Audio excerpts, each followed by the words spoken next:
बिस्मिल्लाहिर्रहमानिर्रहीम।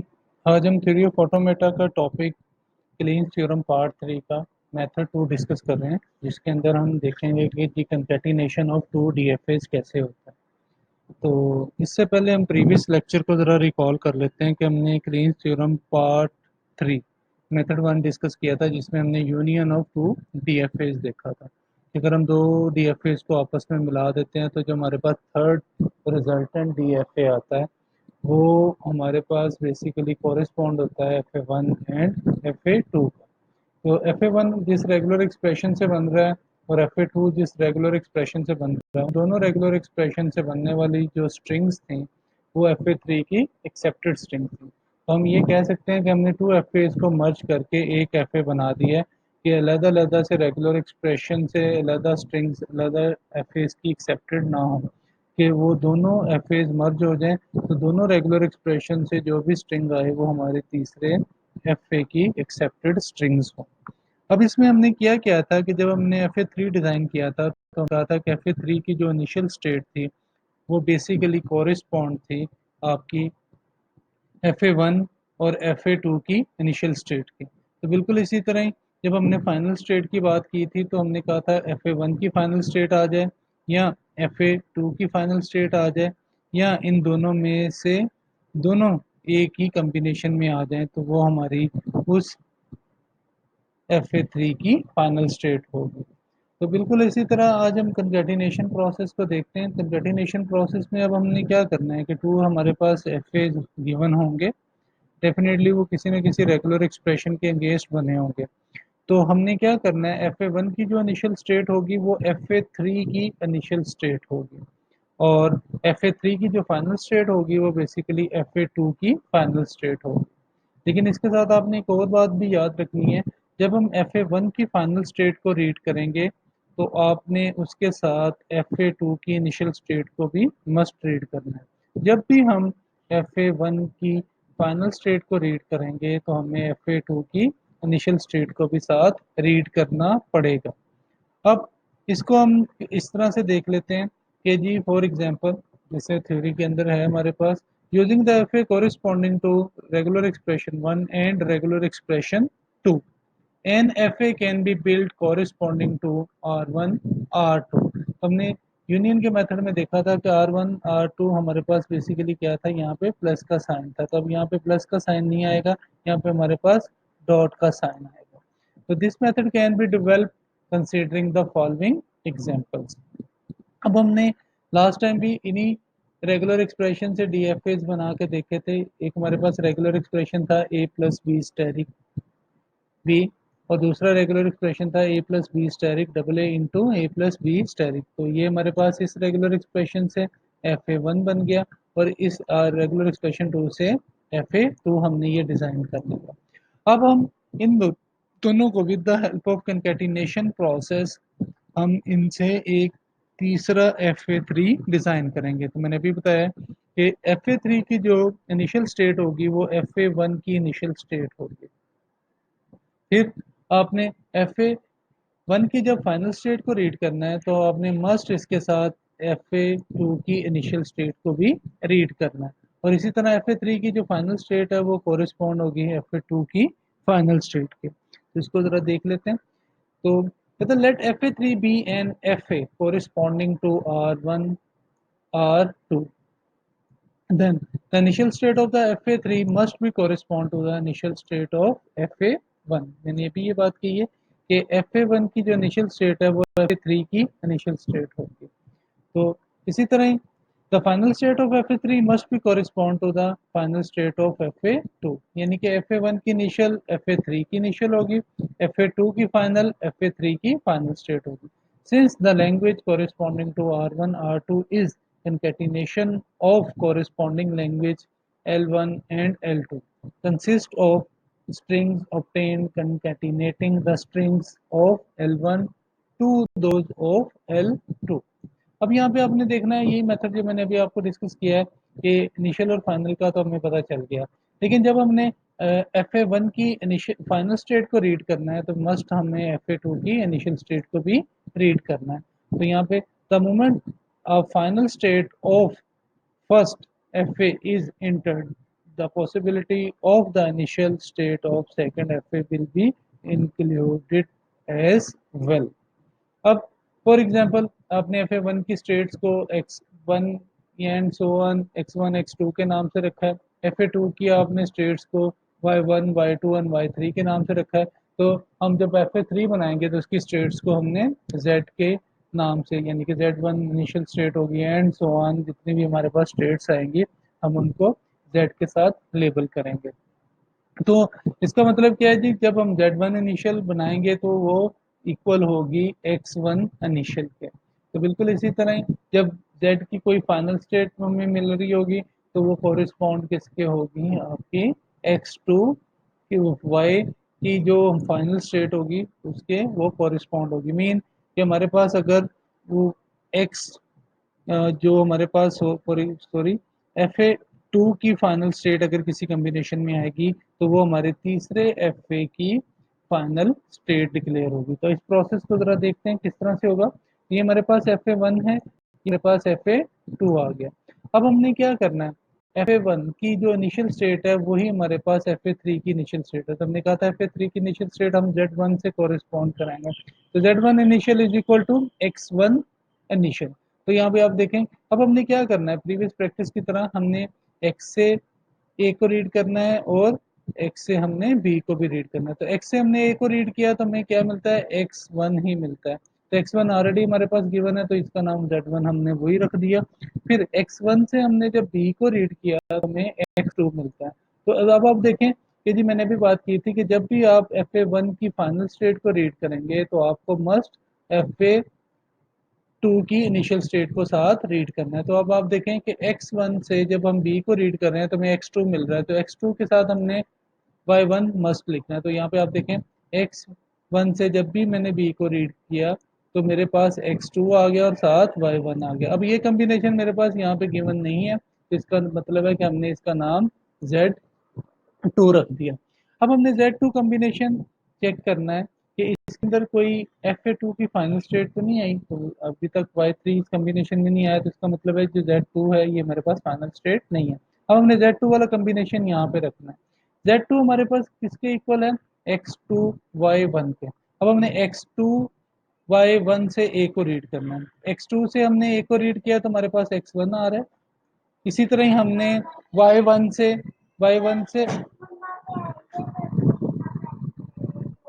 इसी तरह ही हमने y1 से a को रीड किया तो हमने y1 से a को रीड करने से हमारे पास y2 आ रहा है। अब ये देखें कि ये कॉम्बिनेशन हमारे पास पहले नहीं है तो हमने इसका नाम Z3 रख दिया। बिल्कुल इसी तरह x2 y1 से हमने b को रीड करना है।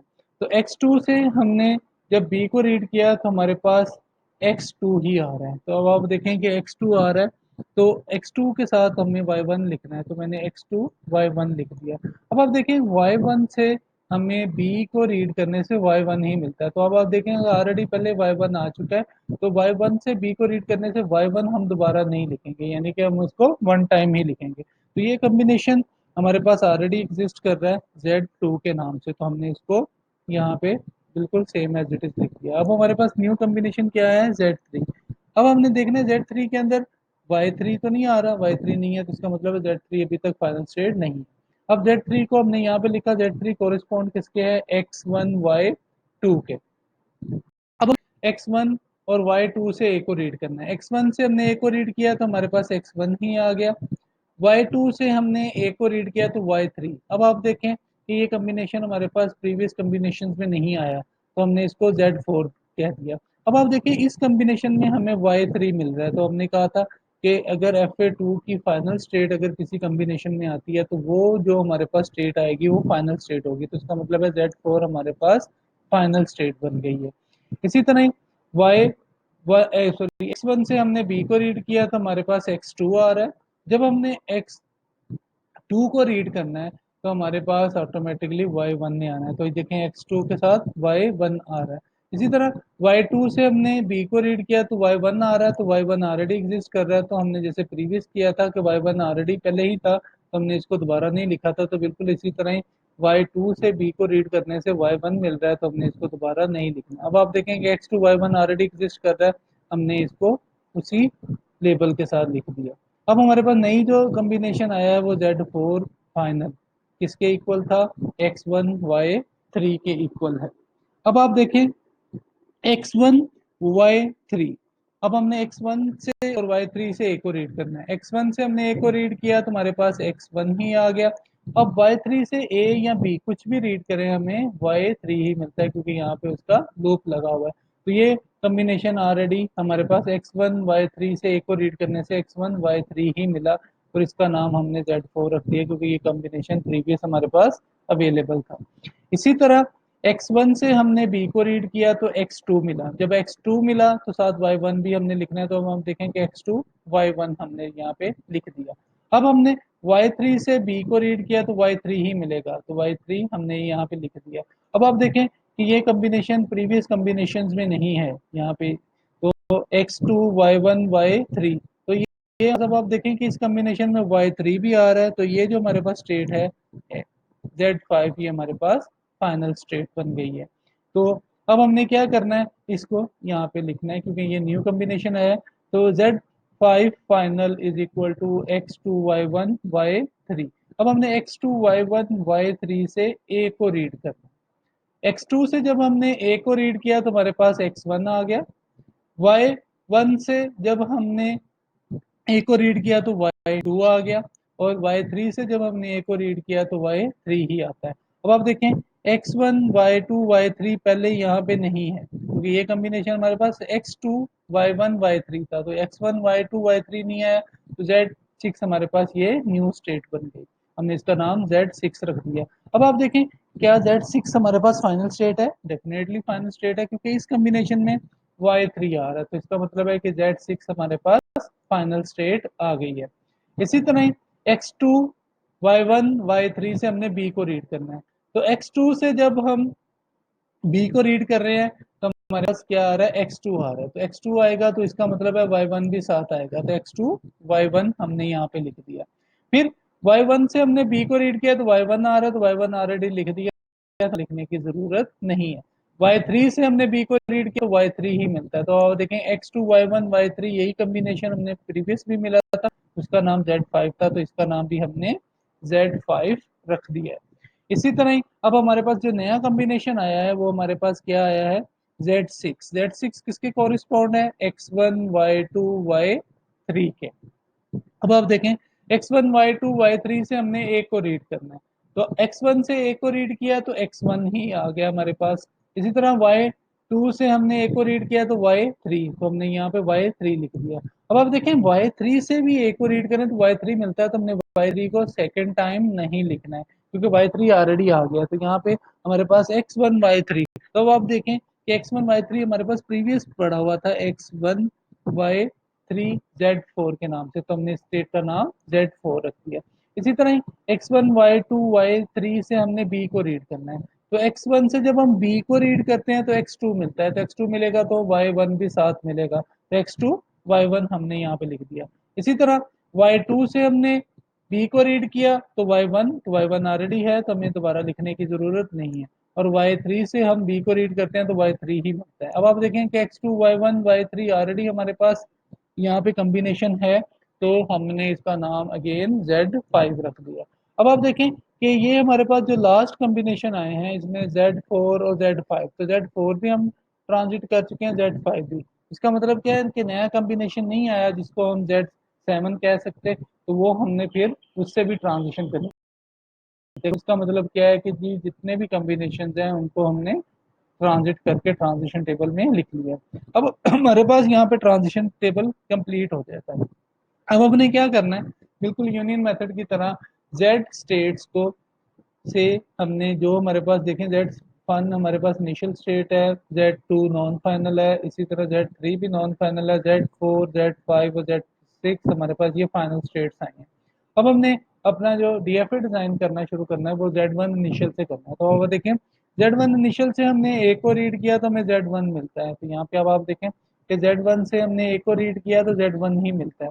इसी तरह Z1 से बी को रीड किया था तो Z मिलता था, तो यहाँ पे आप देखें कि Z1 से बी को रीड करने से Z2 मिल रहा है। अब नेक्स्ट Z2 से A को रीड करने से Z3 मिल रहा है, Z2 से A को रीड करने से Z मिल रहा है। तो आप यहाँ पे ट्रांजिशन देखें कि Z2 से A को रीड करने से हम कहाँ जा रहे हैं, Z3 पे।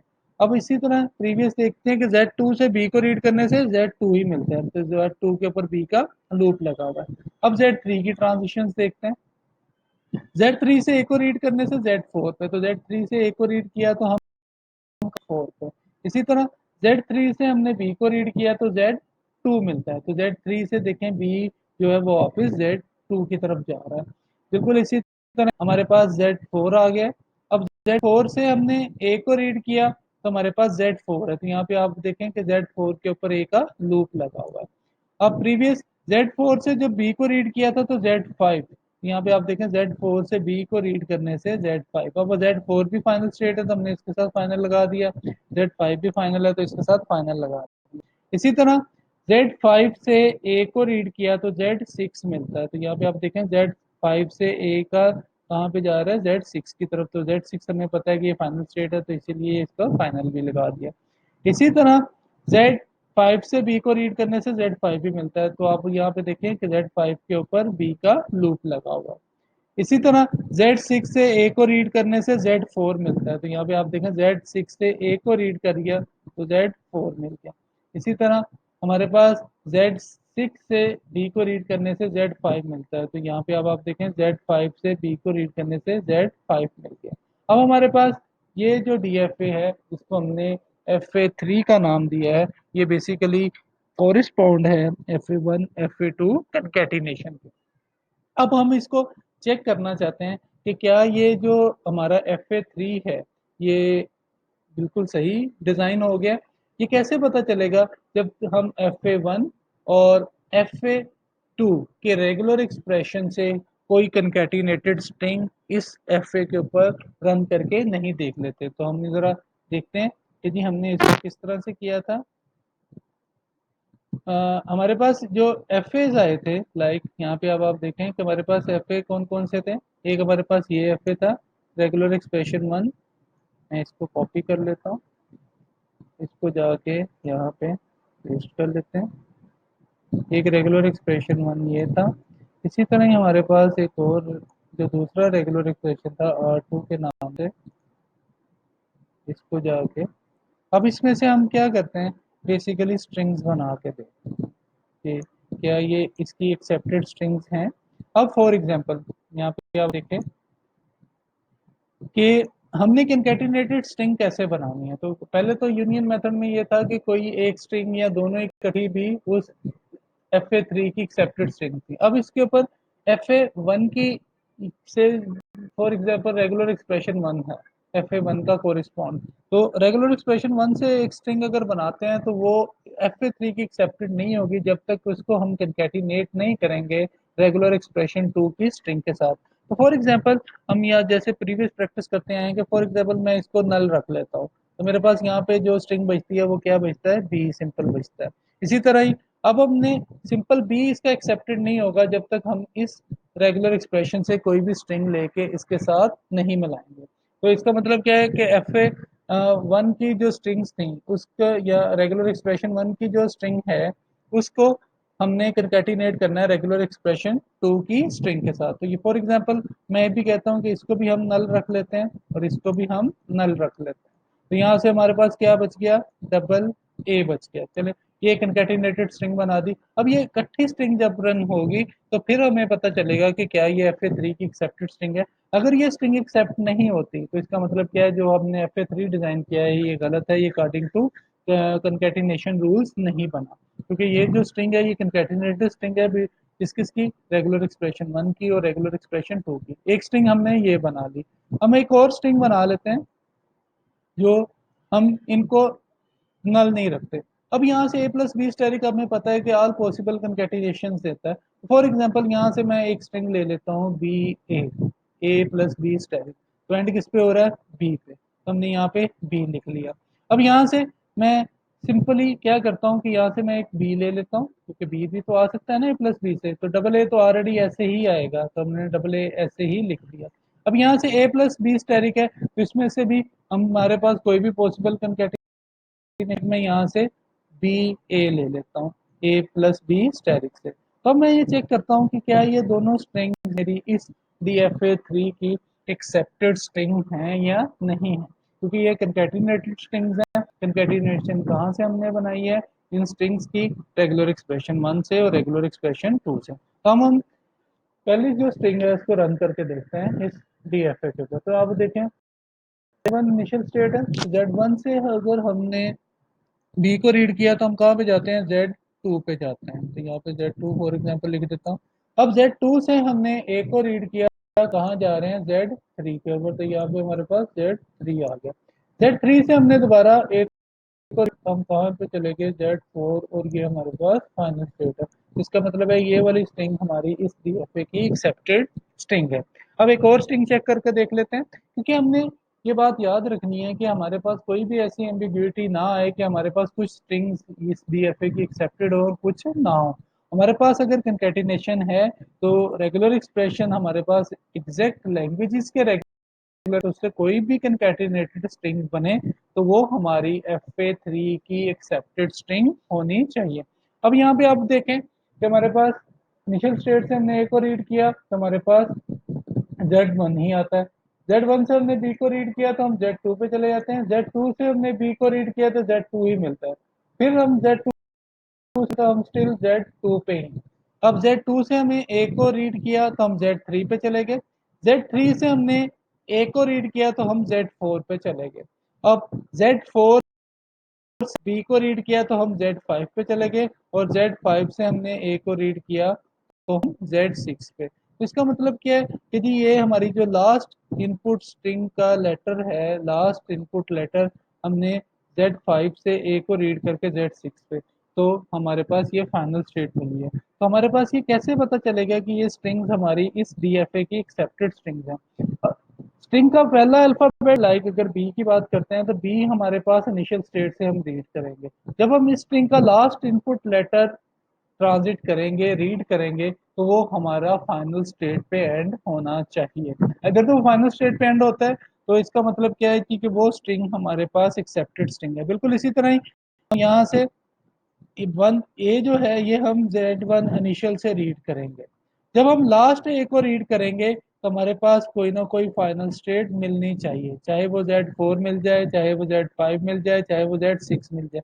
अगर इन तीनों फाइनल स्टेट्स पे लास्ट ए रीड करके हमें मूव करवाता है तो वो हमारे पास क्या है, स्ट्रिंग एक्सेप्टेड है, तो वो DFA भी एक्सेप्टेड है, अदरवाइज वो रिजेक्ट हो जाएगा। तो अब आपने देखा कि हमने स्ट्रिंग 1 जो बनाई और स्ट्रिंग 2 हमने दोनों रन करके देखी अपने FA3 के ऊपर, तो ये FA3 की एक्सेप्टेड स्ट्रिंग्स है। मैं कंकैटिनेशन मेथड को दोबारा से ज़रा रिकॉल कर देता हूँ कि हमने FA3 कैसे डिज़ाइन करना है। FA3 की जो इनिशियल स्टेट होगी वो FA1 की इनिशियल स्टेट के इक्वल होगी, यानी कि उसके कोरिस्पॉन्ड होगी। फिर हमने क्या किया कि जब हमने FA1 की फाइनल स्टेट को रीड किया तो हमने कहा था कि हम FA2 की इनिशियल स्टेट को मस्ट उसके साथ रीड करेंगे। जब भी हम FA1 की फाइनल स्टेट पे जाएंगे हमें FA1 की इनिशियल स्टेट को भी FA2 की सॉरी इनिशियल स्टेट को भी रीड करना पड़ेगा। तो इसी तरह ही FA3 की जो फाइनल स्टेट थी वो हमने कहा था कि कोरिस्पॉन्ड है FA2 की फाइनल स्टेट में, यानी कि किसी भी कॉम्बिनेशन में FA2 की फाइनल स्टेट आ जाए तो वो हमारे तीसरे FA की फाइनल स्टेट डिक्लेयर होगी। अगर किसी एक इनपुट लेटर को रीड करने से एक स्टेट कि बार-बार मिल रही है, यानी कि एक दफ़ा हमने फॉर एग्ज़ाम्पल ए को रीड किया तो हमें Y1 मिल रहा है, तो इसी तरह अगर हम किसी और स्टेट से रीड करने से Y1 मिलता है सपोज़, तो हमने उस Y1 को डुप्लीकेट टाइम यानी कि सेकंड टाइम नहीं लिखना, हमने उसको वन टाइम अगर लिखा हुआ है दोबारा वही स्टेट मिलती है तो हमने उसको दोबारा नहीं लिखना है। तो ये हमारे पास बेसिकली प्रोसेस था कि 2 DFAs को किस तरह से हम कंकैटिनेट करके एक तीसरा रिजल्टेंट DFA बना सकते हैं। अब स्टूडेंट्स आपने करना क्या है कि इस लेक्चर स्लाइड्स के अंदर कुछ एग्जांपल्स गिवन है, लाइक यहाँ हमारे पास एक रेगुलर एक्सप्रेशन है जो कि हमारे पास ह्यूमन लैंग्वेज का है, ये रेगुलर एक्सप्रेशन है जो हमारे पास ऑड लैंग्वेज का है।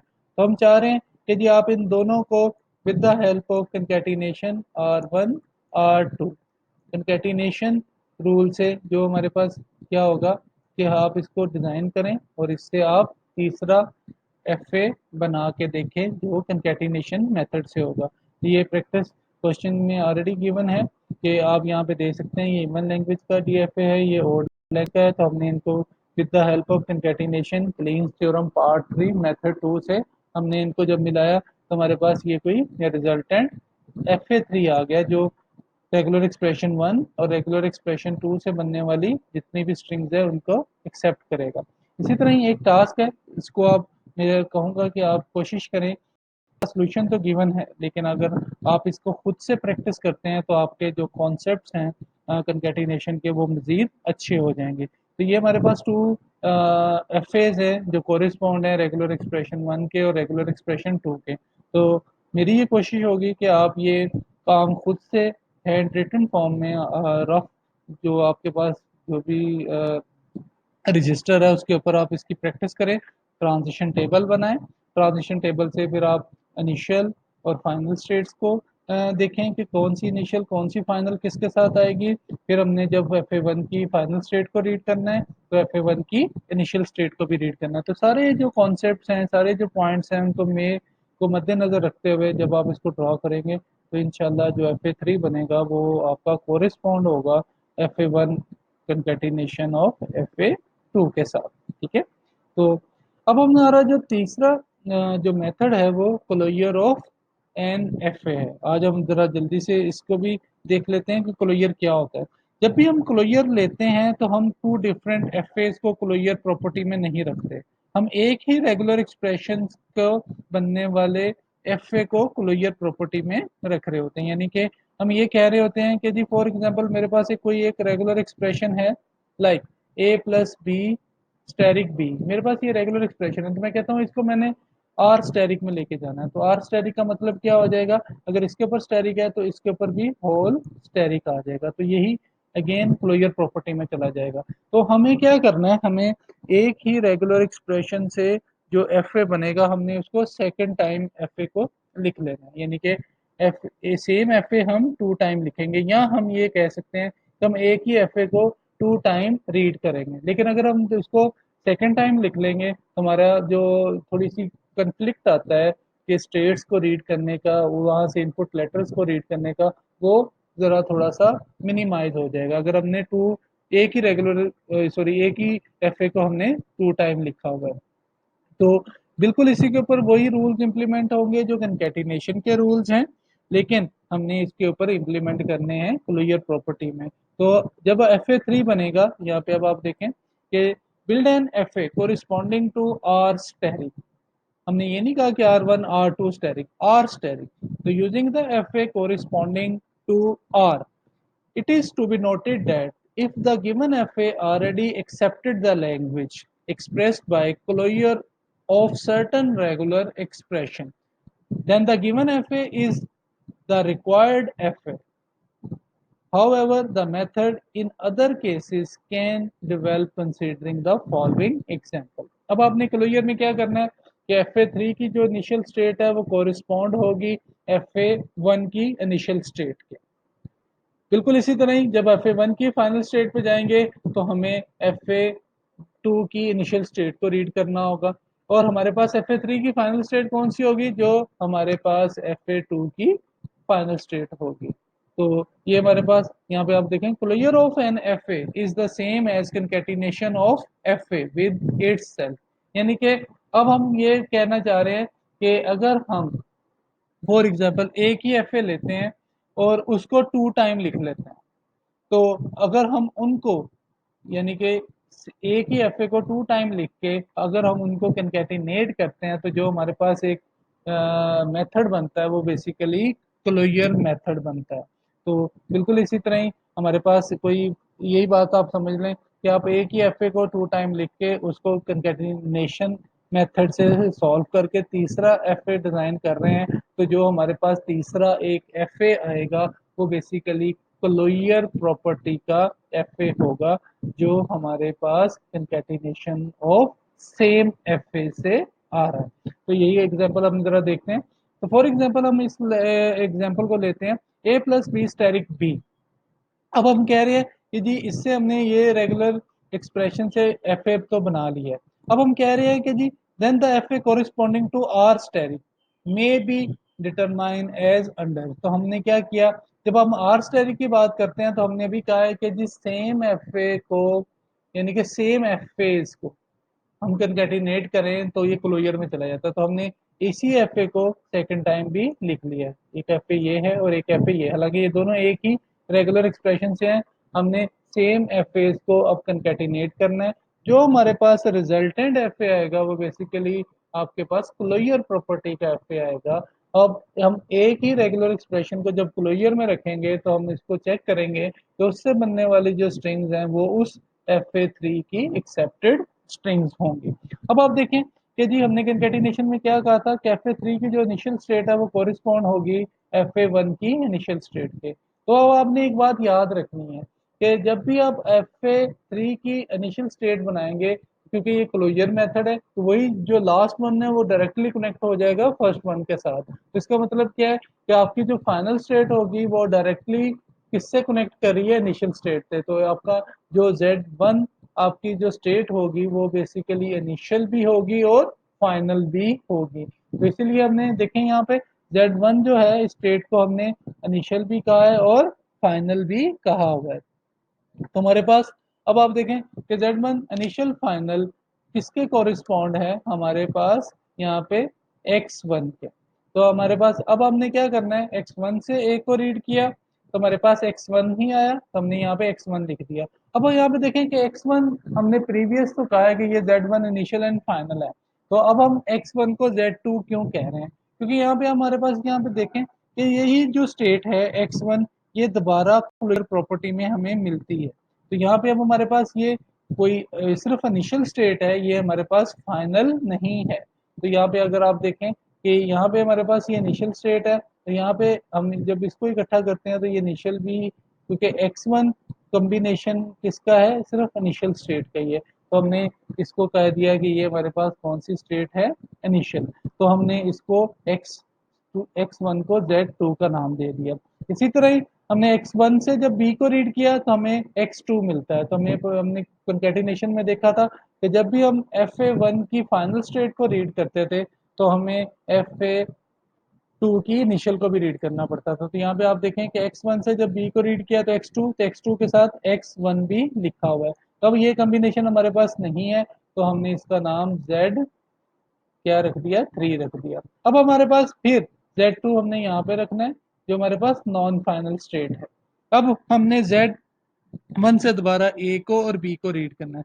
Z1 जो कि कोरिस्पॉन्ड है X1 के, X1 से हमने A को रीड किया तो हमारे पास क्या आया, X1, तो हमने उसका नाम वही Z2 रख दिया।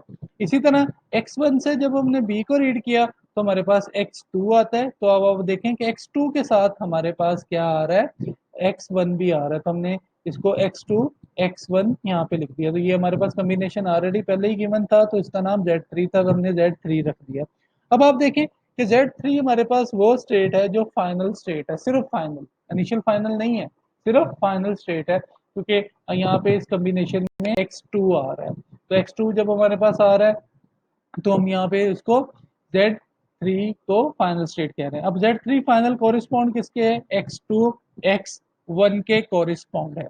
अब X2 X1 से हमने A को रीड किया तो X2 से अगर हम A को रीड करते हैं तो हमारे पास क्या मिलता है, X1 मिलता है। तो हमने X1 लिख दिया। और अब आप देखें X1 से अगर हम A को रीड करते हैं तो X1 ही मिलता है। तो हमने X1 को 2 टाइम नहीं लिखना, जैसे हम कंकैटिनेशन में कर रहे थे कि अगर हमारे पास किसी दूसरे इनपुट, किसी दूसरी स्टेट से सेम इनपुट लेटर रीड करने से सेम स्टेट मिलती है तो हम इसको दोबारा नहीं लिखते थे। तो ये हमारे पास X1 ऑलरेडी हमारे पास अवेलेबल है किसके नाम से, Z2 के नाम से, तो हमने इसको Z2 का। इसी तरह X2 X1 से हमने B को रीड किया तो X2 से हमने B को रीड किया तो हमें क्या मिलता है, X2 मिलता है, X1 मिलता है। तो हमने यहाँ पे लिख दिया X2 X1। इसी तरह ही आप देखें कि जी X1 से अगर हम B को रीड करते हैं तो हमारे पास क्या मिलता है, हमारे पास X1 से X2 मिलता है। तो X2 हमारे पास है तो ऑलरेडी। अब आप देखें कि X1 से B को रीड करने से X2 X1 मिलता है तो ये ऑलरेडी कॉम्बिनेशन हमारे पास यहीं पे अवेलेबल है। तो X2 से B को रीड करने से हमारे पास x2 मिलता है, तो x2 मिलेगा तो डेफिनेटली x1 को भी साथ रीड करना है। तो ये हमारे पास कुछ इस तरह मेथड आ जाएगा, ठीक है। तो इसी तरह ही x1 से b को रीड करने से x2 मिलता है, तो साथ x1 है, तो ये कॉम्बिनेशन ऑलरेडी है। अब आप देखेंगे हमारे पास कोई न्यू कॉम्बिनेशन नहीं आया है। तो हमने अब क्या करना है, इनसे ये जो Z1 इनिशियल फाइनल, फिर Z2 नॉन फाइनल स्टेट बनी है, और हमारे पास फिर Z जो है वो 3 फाइनल स्टेट है, हमने इनसे DFA डिजाइन करना है। तो यहाँ पे आप Z1 हमारे पास जो स्टेट है ये इनिशियल एंड फाइनल है। तो